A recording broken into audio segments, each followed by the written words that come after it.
Okay, so we're just going to get started. I'm really excited. This has been, I think this is our 20th episode now. Oops, sorry. Might as well go all out, right? So welcome. And this is, like I said, it's our 20th episode, and it's been quite a sharing of personal stories of people and their Kangen water experiences and transitions into something different. So a little bit about me, for those of you that don't know, my name is Sabina Gadet, and I do this amazing mission with my husband, Roger Gadet.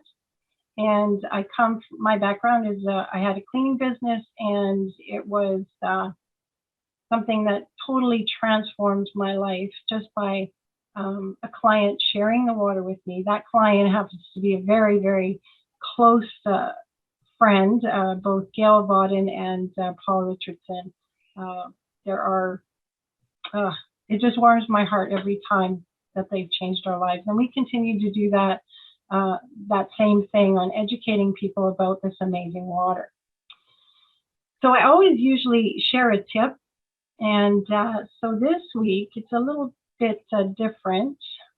So I'm going to ask you a question. Did you know that the water that we have is the only water that they will let through airport security? It is absolutely fantastic. And really, you can bring it on with a jug as long as you have a certificate. And this is the certificate that you need. And you can bring this water onto the plane. And a lot of us actually are able to do this no problem. They just swab the water and do the tests and just let it pass through, as long as they know that it's a medical grade equipment. So there you go. And of course, it's really important on the plane because the plane is very dehydrating. And, you want to stay as hydrated as possible. So that's my thing. And so stories. It is my deep pleasure to introduce Kim Yorg Ledgerwood today. She is from Ontario, but I'm going to let her tell us a little bit about herself. So welcome, Kim. Thank you. I'm very happy to be here. I was wondering when you were going to ask me. Yeah, this is your moment. So Kim, if you wouldn't mind just sharing, where you're from and just a little bit about yourself, and something you'd like to share about yourself. I was born and raised in Toronto. Mostly by my mom. My dad passed away when I was younger, so it's just been me and my mom. And I became a police officer the month after I turned 20. So, and I've just ended that 30-year career in February. So basically more than half my life, this is what I've done. I have two daughters who are 25 and 24. And currently, because I'm retired, but I'm not really, I am endorsing the water and doing that full time as my mission now, to share what hopefully, what it did for me could be different for everybody, but to help people to continue what I did for 30 years in service, but in a different way, where people like kind of are happy to see me instead of don't want to see me. Well, it's a very important career, right? Like, I can see by your picture, you started very, very young. So do you want to speak to that at all? Like what that was like being a police officer? Yeah. Looking back now, not when I was in it, but looking back now, I mean, it was, there's good people that you meet within the job, but the job itself is damaging. It's damaging to your physical health, to your mental health. Yeah. So, I mean, going into my career, I was a kid, right? I hadn't seen a whole heck of a lot. I had a couple of traumatic things happen to me before I got on, but I went to one of the worst districts in Toronto, very naively. I can't even tell you the stuff that I was involved in because it was just crazy. When I look back at it, just crazy. Whereas, yeah, lots of times I didn't know if I was going to come home um, alive, to be honest. And sometimes that can happen multiple times in a day, in a night. So you fast forward that to many, many years later. I had known, like, I think it was like 5 years ago, and I wasn't feeling well in my head, not in my body, in my head, to where I thought, do I have like dementia or something? Like, what's going on with me? And so I went to go see my doctor, and she tested me for post-traumatic stress disorder. And afterwards found out that yes, I do, and I got the diagnosis, but I didn't do anything about it. I was supposed to see her and work on that, but of course, being the person that I am, and most police officers, we just sort of ignore. And that's what I did until I couldn't ignore it anymore. Fast forwarding, I think in 2018, I attended one of the biggest critical incident calls in Toronto, which was the Danforth shootings, for those that would maybe remember that. And that was like the straw that broke my back. I didn't recover after that night. I turned to addictions. I wound up being ordered off work 4 months after the incident because I'd taken sick time, and I wasn't afraid to come forward and say, you know what, I'm not right. I don't feel right. And so the doctor told me she didn't want me to be exposed anymore. So this is why I was ordered off work, so I could work with her on my post-traumatic stress disorder. And I also had, later, I got a diagnosis of severe anxiety as well. And I mean, it's all related to the policing, definitely. So I have not been to work for the last 2 years of my career, which was to be the beginning of another promotion, like, I had just finished my master's that same time in 2018 with the intent of going for another promotion at work and staying there and perhaps going higher and higher. But I just couldn't do it. I couldn't do it mentally. I knew that I wasn't right in the head, and I couldn't take it on, even though I'd worked for the last 7 years. That was my goal. Mm-hmm. So I had to admit to myself basically defeat that I'd never done in my life. I've always been a go-getter and tried to succeed, and did succeed. Not that, and sometimes it wasn't even that I wanted to succeed, it was just expected of me. I put a lot of pressure on myself, and then I just gave up. I didn't know what to do, and I couldn't stop my bad habits. And then I wasn't going to work, and I fell into a deep depression, and told the doctor not soon after that I needed to go away and be locked up to help myself, because I was left to my own actions. Yeah, I don't think I'd be here today. Mm-hmm. So I did. I went into one of the best facilities in Canada. And at this time, the reason this is related to Kangen is because I had the introduction to Kangen. Everything happened in 2018 in the summer.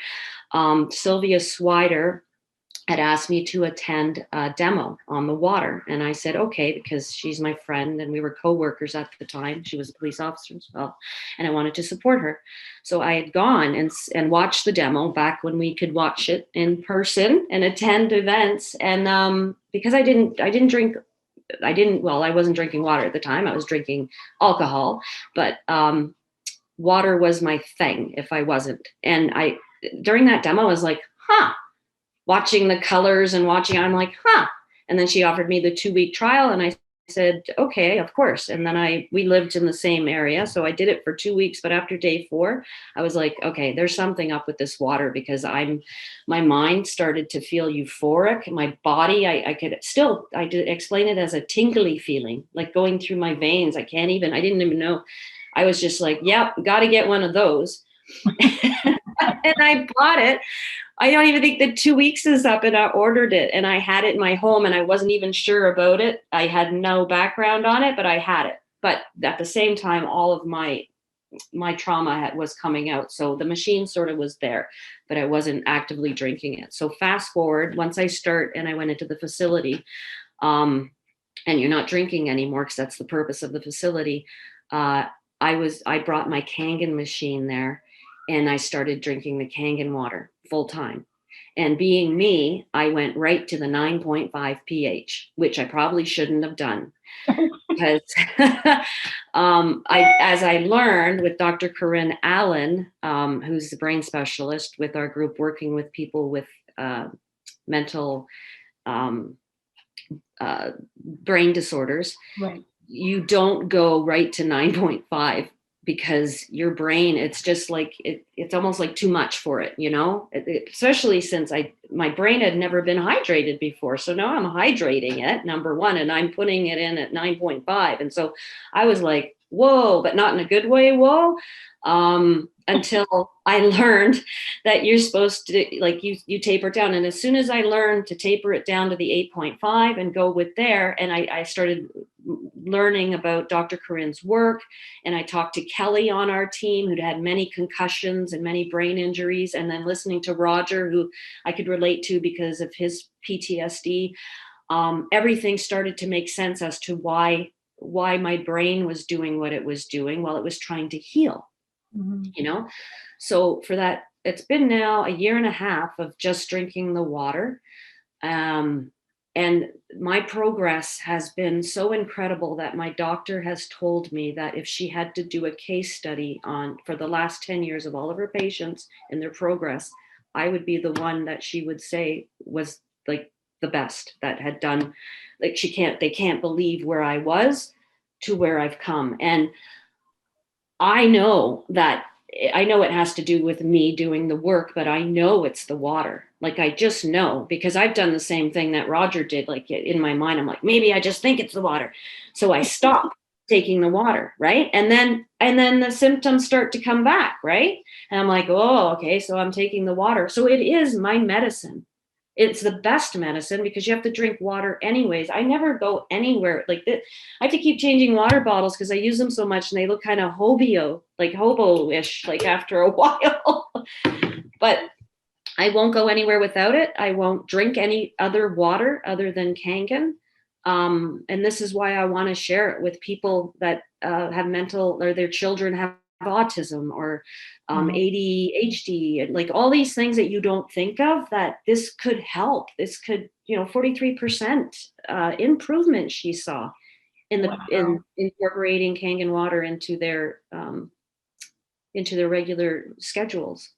And that's how I feel. I'm just, not to mention, of course, everything, all the stuff. Like, I mean, I get compliments on my face like nuts, and it wasn't like that before Kangen. Right. So like, it's the Kangen water and just the softness. I have the Anespa as well, so I know everything that's going in me is good, is healthy, and it makes me feel good. Wow. Well, I just want to say, Kim, that thank you for sharing the personal part, because I know it's not easy, having lived through it myself with Roger. But for you just sharing that's really commendable, and I thank you for that. But that's absolutely amazing that you're getting these amazing improvements. I had a question now, and where was I going with this? You recently retired from police. Well, you didn't really retire. Well, did you really retire, or you were just medically released, or? Well, what happened was I was getting better, right? And I knew I was getting better. So the doctor had asked me about going back part-time to work, and I had to make a decision. Do I want to do that? Or it happened to line up with when I could retire as well. Or do I just pack it in and say goodbye? And I had to look into myself, and I was like, you know what? Since I got the water machine, I wanted to do the water. I wanted to pursue that. Had I known that that there was a life like this you could have, that you were your own boss and you could, do something that you really enjoyed and it didn't feel like a job, man, I would have done it 30 years ago. So now I forgot the question. I get on a rant. I appreciate that. No, the question was, so you're not retired. So Oh, you yeah, have to sorry. retire.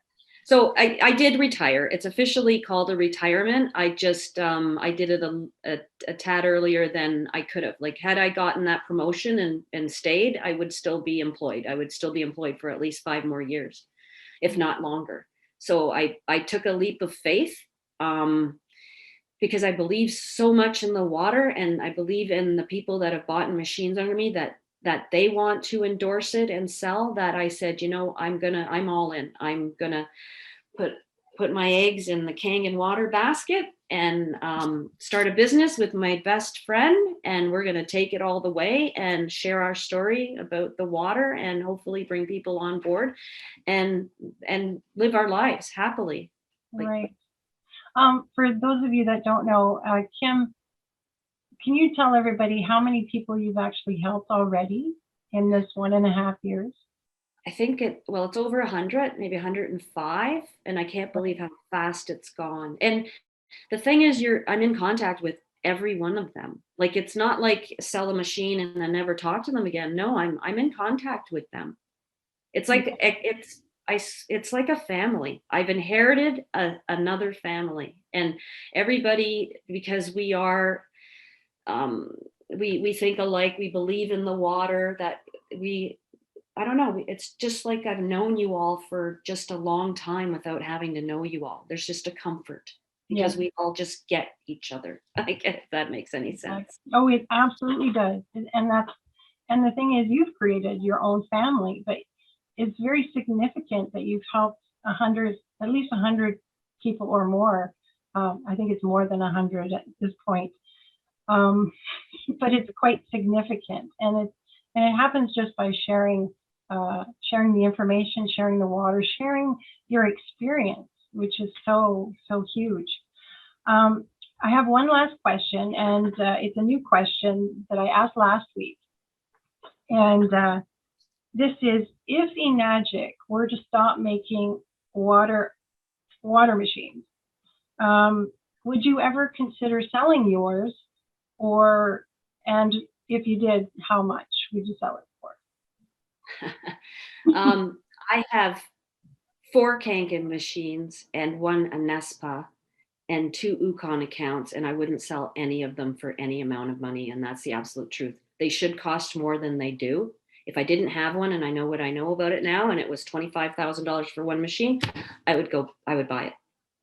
And I mean, I want one for both of my kids. I want one, for my mother, for my sister. I want everybody to have one. And that actually is a goal of mine. When I hit it big, I'm going to buy everybody a Kangen machine. I love that. I love that. Thank you so much for that answer. So we are at the end of our time. And I usually end it out with a quote. And this one I thought suited very well. Sometimes you just know it's time to start something new and trust the magic of new beginnings. And I think that perfectly fits with you, Kim, don't you? Yes. And I actually had no idea about your story. I just talked to you about 15 minutes before we started. So I think this is quite. It has been quite magical for a lot of people, but significantly for you and your story, this is quite significant. So with that being said, I'm going to close this out.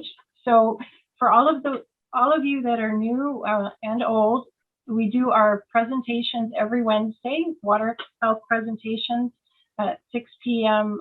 Pacific and 9 p.m. Eastern. If you are wanting to join and learn about this amazing water.